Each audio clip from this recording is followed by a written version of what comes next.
Hi, I'm David. Let's look at this problem. We're given the indefinite integral of 1 over the square root of x squared minus 25 with respect to x.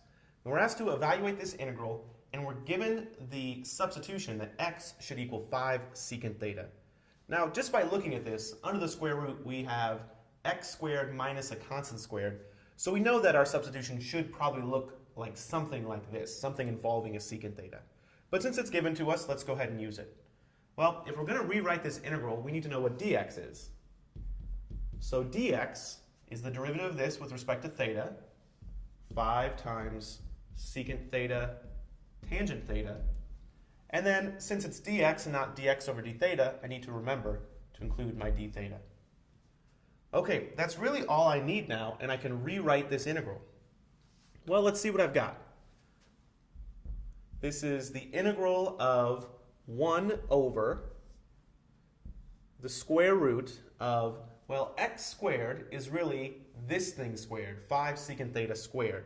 So that's 25 secant squared theta minus 25 under the square root. And then I'm going to multiply by dx.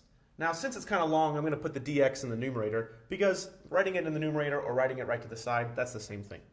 So I've got 1 times, let's see, dx is 5 times secant theta, tangent theta, and then I've got a d theta right here.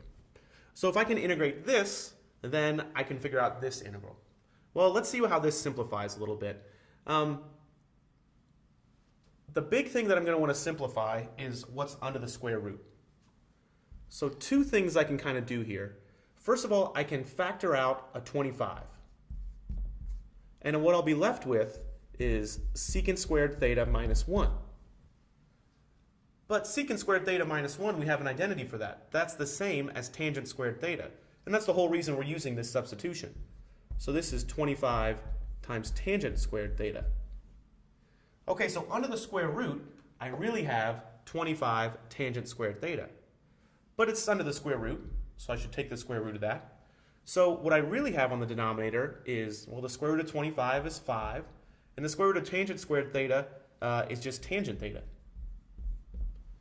On the numerator, I still have a 5, I have a secant theta, and I have a tangent theta, d theta. Okay, well, it's pretty clear that these tangent thetas cancel out, and the 5's cancel out as well. And I'm really just left with the integral of secant theta d theta. And that's one of those integrals that I've memorized. That is the natural log of the absolute value of secant theta plus tangent theta. And since I've integrated this indefinite integral, I don't forget my arbitrary constant plus c.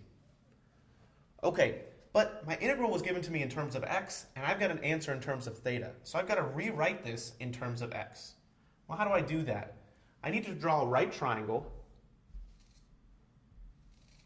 that shows the relationship between x and theta.